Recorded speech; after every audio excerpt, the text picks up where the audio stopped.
ప్రారంభమైన తెలంగాణ అసెంబ్లీ విపక్ష నేత హోదాలో సభకు హాజరైన కేసీఆర్.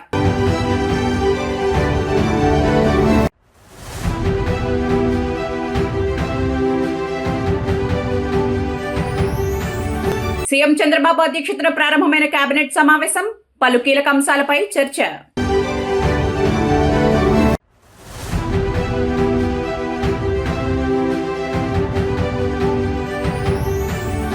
అసెంబ్లీ వద్ద ఉద్రిక్త వాతావరణం, ముట్టడికి ప్రయత్నించిన మాజీ సర్పంచులు.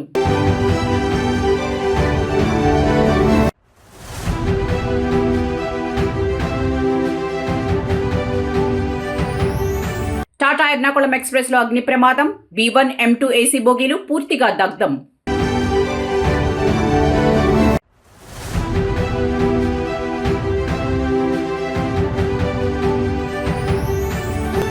రేపు తిరుమల వైకుంఠ ద్వార దర్శనం, పటిష్ట భద్రతా ఏర్పాట్లు.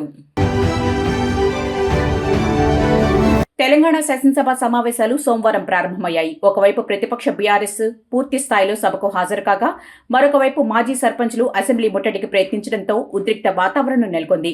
విపక్ష నేతగా కేసీఆర్తో పాటు కేటీఆర్, హరీష్ రావు తదితరులు బీఆర్ఎస్ ఎమ్మెల్యేలు సభకు హాజరయ్యారు.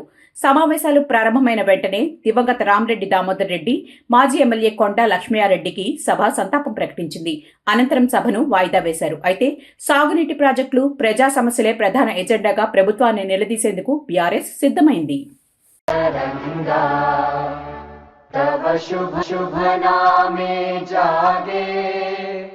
तव शुभ आशीष मांगे, गाहे तव जय गाथा, जन गण मंगलदायक जय हे भारत भाग्य विधाता, जय हे जय हे जय हे जय जय जय जय हे.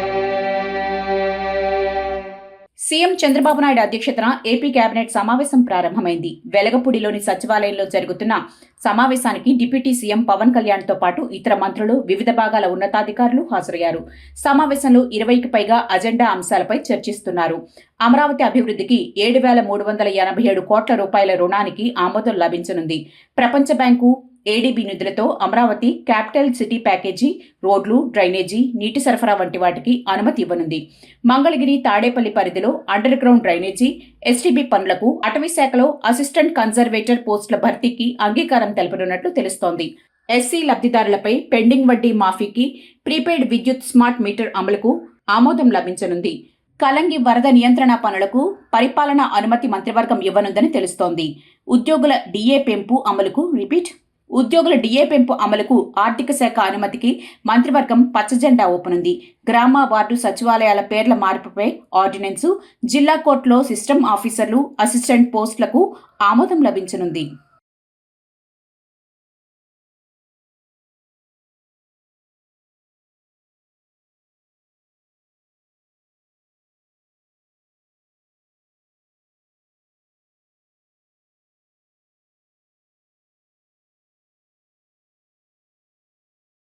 విశాఖపట్నం నుంచి ఎర్నాకుళం వెళ్తున్న టాటా ఎర్నాకుళం ఎక్స్ప్రెస్ గత అర్ధరాత్రి అగ్ని ప్రమాదానికి గురైంది.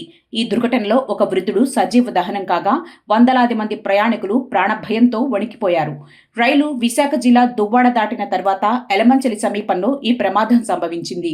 రైలు వేగాన్ని అందుకుంటున్న క్రమంలో నర్సింగ్పల్లి వద్ద B1 AC బోగి బ్రేకులు పట్టేయడంతో ఘర్షణ జరిగి నిప్పురవ్వలు ఎగసిపడ్డాయి. క్షణాల్లో ఆ మంటలు పక్కనే ఉన్న M2 బోగిలోకి కూడా వ్యాపించాయి. వెంటనే అప్రమత్తమైన లోకో పైలట్లు ఎలమంచలి స్టేషన్లో రైలును నిలిపివేసేలోపే ఆ బోగీలు పూర్తిగా దగ్ధమయ్యాయి. మంటలు, దట్టమైన పొగతో బోగిలి నిండా కార్బన్ మోనాక్సైడ్ నిండిపోయింది. ఏం జరుగుతోందో తెలియక ప్రయాణికులు ప్రాణభయంతో తలుపులు తన్నుకుంటూ బయటకు పరుగులు తీశారు. అనకాపల్లి, ఎలమంచిలి, నక్కపల్లి నుంచి అగ్నిమాపక యంత్రాలు వచ్చేసరికి 2 బోగీలు పూర్తిగా కాలి బూడిదయ్యాయి. ఈ క్రమంలోనే B1 బోగీలో ప్రయాణిస్తున్న 70 ఏళ్ల వృద్ధుడు బయటకు రాలేక మంటల్లో చిక్కుకుపోయి మరణించాడు.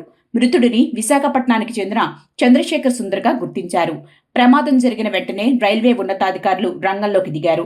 సుమారు 2,000 మంది ప్రయాణికులు చలిలో స్టేషన్లో బిక్కుబిక్కుమంటూ గడిపారు.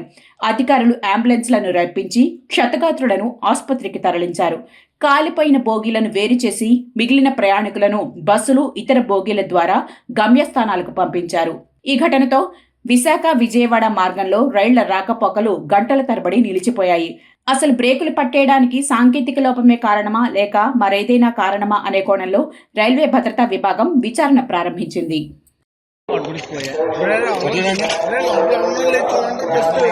B1, M2 2 బోగీలు తగలడిపోతున్నాయి.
यहाँ ने यहाँ लग गया, वो जाएंगे होगी।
పవర్ ఆఫ్ చేశారు.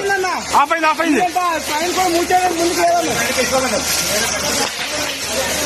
అన్న ఇంకో బండి కంటే ఫోన్ చేయమట్లేదు. హెల్మెట్.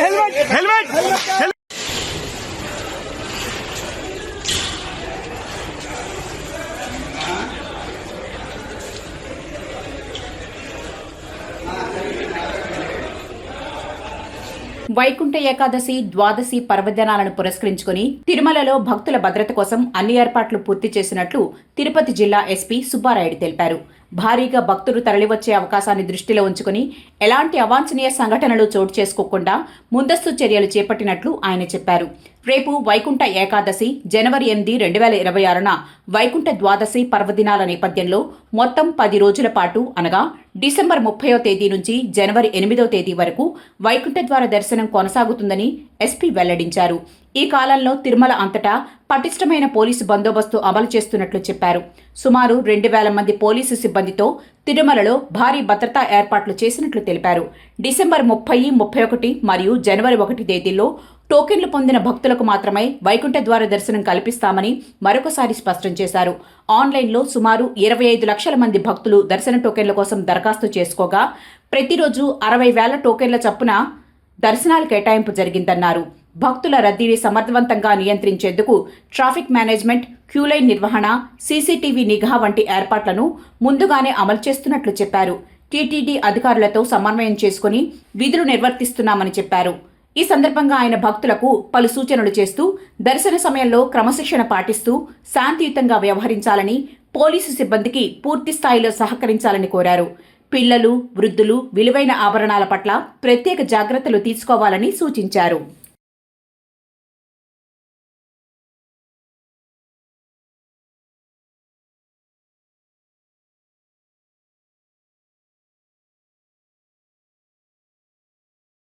తెలంగాణ అసెంబ్లీ సమావేశాల్లో భాగంగా బీఆర్ఎస్ ఎమ్మెల్యే పాడి కౌశిక్ రెడ్డి చేసిన వ్యాఖ్యలు తీవ్ర దుమారం రేపాయి. మేడిగడ్డ బ్యారేజ్ పిల్లర్లను బాంబులతో పేల్చినట్లు తన నియోజకవర్గంలో చెక్ డ్యాంలను కూడా బాంబులతో పేల్చివేశారని, ఈ అంశంపై విచారణ జరపాలని అసెంబ్లీలో బీఆర్ఎస్ ఎమ్మెల్యే పాడి కౌశిక్ రెడ్డి కోరారు. కరీంనగర్ జిల్లా తణుగుల చెక్ డ్యాం పేలుడును ఉదాహరణగా చూపుతూ ఆయన చేసిన ఈ వ్యాఖ్యలతో సభలో గందరగోళం నెలకొంది.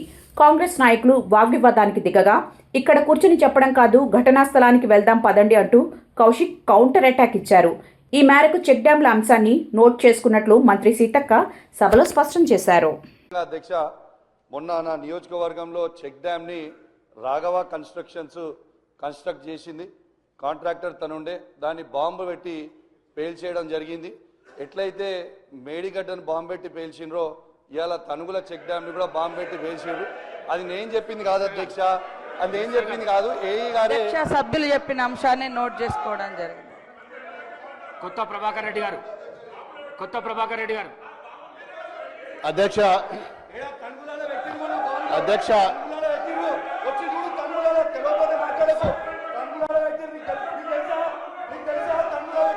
కూసో ప్లీజ్. కూర్చొని మాట్లాడితే కాదు కదా, తనులో పోయిందా తనులో బరాబర్ పెట్టిరు అధ్యక్ష. దుబ్బాక నియోజకవర్గంలో తెలంగాణ శాసన మండలి వాయిదా పడింది. ఈ రోజు ఉదయం సభ ప్రారంభమయ్యాక ఇటీవల మరణించిన దివంగత సభ్యులు మాధవరం జగపతిరావు, అహ్మద్ పీర్ షబ్బీలకు సభ నివాళులర్పించింది. మండలి చైర్మన్ గుత్తా సుఖేందర్ సంతాప తీర్మానాలు చదివి వినిపించారు. అనంతరం సభ్యులు పలు అంశాలపై మాట్లాడారు. ఆ తర్వాత పలు ఆర్డినెన్స్లు, డాక్యుమెంట్లను మంత్రులు వివేక్ వెంకటస్వామి, పొన్నం ప్రభాకర్, తుమ్మల నాగేశ్వరరావు సభలో ప్రవేశపెట్టారు. అనంతరం సభను జనవరి 2వ తేదీకి చైర్మన్ వాయిదా వేశారు. ఈ సందర్భంగా దేశపతి శ్రీనివాస్ మాట్లాడుతూ, ఇటీవల మరణించిన రాష్ట్ర గీత రచయిత అందశ్రీకి సభాపక్షాన సంతాపం తెలిపే అవకాశాన్ని పరిశీలించాలని కోరారు. సాధారణంగా సభలో సభ్యులైన వారికే సంతాపం తెలిపే సాంప్రదాయం ఉంది. కానీ అందశ్రీ తన పాట ద్వారా తెలంగాణ ఉద్యమాన్ని ఎంతగానో ప్రభావితం చేశారు. ఆయన ఈ సభలో సభ్యులు కాకపోయినా విశేషమైన సందర్భంగా భావించి సభలో ఆయనకు సంతాపం తెలిపే అవకాశం పరిశీలించాలని సూచన చేశారు. ఇందుకు మండలి చైర్మన్ గుత్తా సుఖేందర్ సానుకూలంగా స్పందించారు. The House is adjourned to meet again at 10 a.m. on Friday, the 2nd January 2026. Andhra Pradesh రాష్ట్రంలో గ్రామ పంచాయతీల విభజన, విలీన ప్రక్రియను ప్రభుత్వం కొనసాగిస్తున్న విషయం తెలిసిందే. అయితే ఈ విభజన ప్రక్రియకు తాత్కాలికంగా బ్రేక్ పడింది. ప్రస్తుతానికి గ్రామ పంచాయతీల విభజన, విలీన ప్రక్రియను తాత్కాలికంగా వాయిదా వేయాలని రాష్ట్ర పంచాయతీరాజ్ గ్రామీణాభివృద్ధి శాఖ నిర్ణయించినట్లు తెలుస్తోంది. ప్రస్తుతం కొనసాగుతున్న పాలక వర్గాల పదవీకాలం ముగిసే వరకు ఎటువంటి మార్పులు చేపట్టకూడదనే నిబంధనలు గతంలో పంచాయతీరాజ్ చట్టానికి చేసిన సవరణల నేపథ్యంలో ఈ నిర్ణయం తీసుకున్నట్లు సమాచారం. దీనికి తోడు పలు విభజన ప్రతిపాదనలపై కోర్టులో పెండింగ్లో ఉన్న కేసులు, రాబోయే జాతీయ జనగణన ప్రక్రియను దృష్టిలో పెట్టుకుని ప్రభుత్వం ఈ ప్రక్రియను ప్రస్తుతానికి నిలిపివేయాలని భావిస్తోంది. ఇప్పటికే కొన్ని గ్రామాల్లో విభజన, విలీనం కోసం తీర్మానాలు జరిగినప్పటికీ చట్టపరమైన చిక్కులు ఎదురుకాకుండా ఉండేందుకు ఈ ఫైళ్లను హోల్డ్లో పెట్టాలని ఉన్నతాధికారులు భావిస్తున్నారు. 1-2 రోజుల్లో ఈ వాయిదాకు సంబంధించి అధికారిక ఉత్తర్వులు వెలువడే అవకాశం ఉంది. 2026లో స్థానిక సంస్థల ఎన్నికలు జరగనున్న నేపథ్యంలో అప్పటి పరిస్థితులను బట్టి పునర్వ్యవస్థీకరణపై ప్రభుత్వం తుది నిర్ణయం తీసుకునే అవకాశం ఉంది.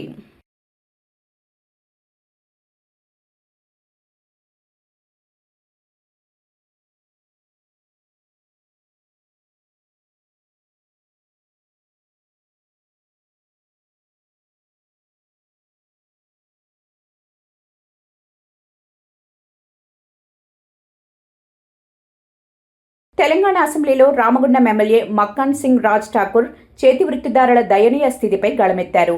ఇతర రాష్ట్రాల నుండి, ముఖ్యంగా రాజస్థాన్ వంటి ప్రాంతాల నుండి వలసలు పెరగడం వల్ల స్థానిక స్వర్ణకారులు, వడ్రంగులకు ఉపాధి కరువైందని ఆయన ఆవేదన వ్యక్తం చేశారు. వలస కార్మికుల రాకతో స్థానిక కళాకారులకు పనులు దొరకక వారు తీవ్ర ఆర్థిక ఇబ్బందులు ఎదుర్కొంటున్నారని సభ దృష్టికి తీసుకెళ్లారు. అలాగే ఈ వృత్తుల్లో ఉండేవారు అత్యంత సూక్ష్మమైన పనులు చేయడం వల్ల 50 ఏళ్ల వయసుకే కంటి చూపు మందగించి పనులు చేసుకోలేని స్థితికి చేరుకుంటున్నారని ఆయన వివరించారు.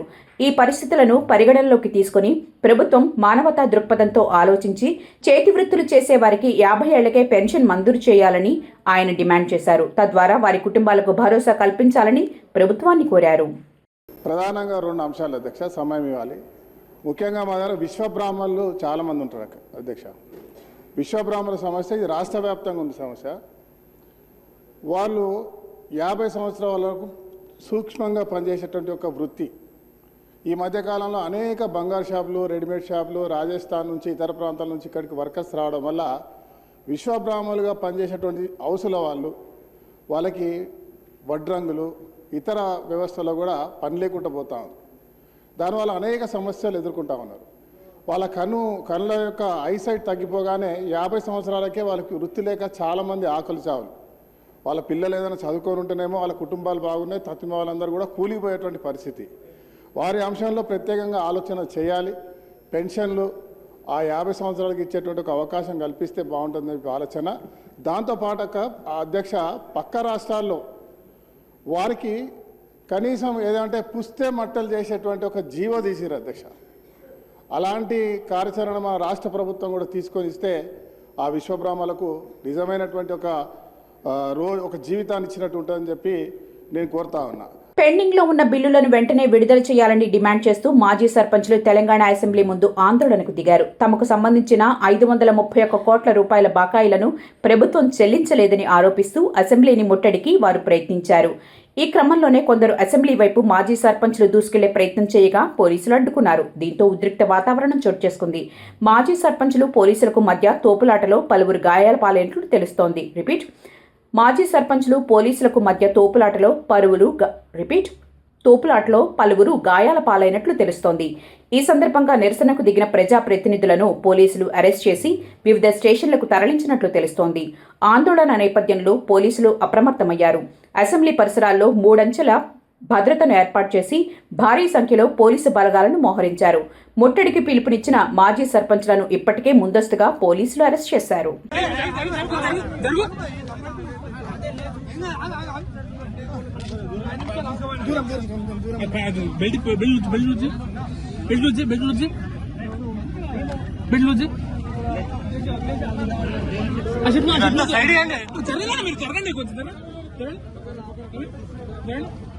ప్లే కార్డ్ మంచిగా అరే దూరం ప్లీజ్ దూరం తీసుకోండి.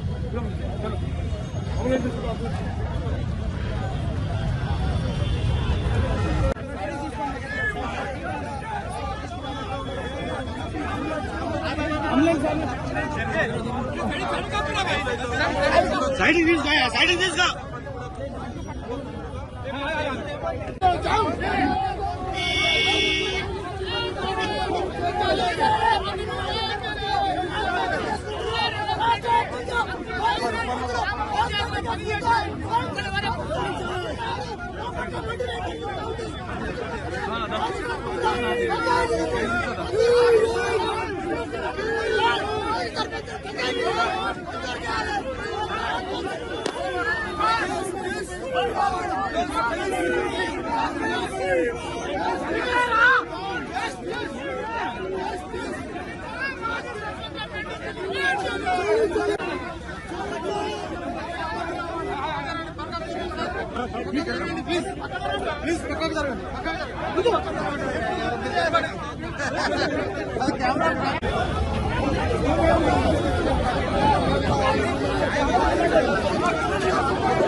ఖమ్మం ఖమ్మం జిల్లా తల్లాడ మండల కేంద్రంలో యూరియా సరఫరాలో ఎదురవుతున్న ఇబ్బందులపై రైతులు తిరుగుబాటు చేశారు. యూరియా పంపిణీ కోసం ప్రభుత్వం ప్రవేశపెట్టిన కొత్త ఆన్లైన్ యాప్ పద్ధతి తమకు శాపంగా మారిందని ఆగ్రహం వ్యక్తం చేస్తూ రైతులు పెద్ద ఎత్తున రోడ్డుపైకి వచ్చారు. స్థానిక ప్రాథమిక వ్యవసాయ సహకార సంఘం కేంద్రం వద్ద యూరియా కోసం వందలాది మంది రైతులు తెల్లవారుజాము నుంచే బారులు తీరారు. అయితే యాప్ పద్ధతిలో సాంకేతిక సమస్యలు తలెత్తడం, పంపిణీలో జాప్యం జరగడంతో సహనం కోల్పోయిన రైతులు ప్రధాన రహదారిపై బైఠాయించారు. యాప్ పద్ధతిని తక్షణమే రద్దు చేసి పాత పద్ధతిలోనే నేరుగా యూరియా సరఫరా చేయాలని డిమాండ్ చేశారు. రైతుల ధర్నాతో కిలోమీటర్ల మేర ట్రాఫిక్ నిలిచిపోవడంతో ప్రయాణికులు తీవ్ర ఇబ్బందులు పడ్డారు. సమాచారం అందుకున్న పోలీసులు ఘటనా స్థలానికి చేరుకుని రైతులకు నచ్చచెప్పే ప్రయత్నం చేశారు.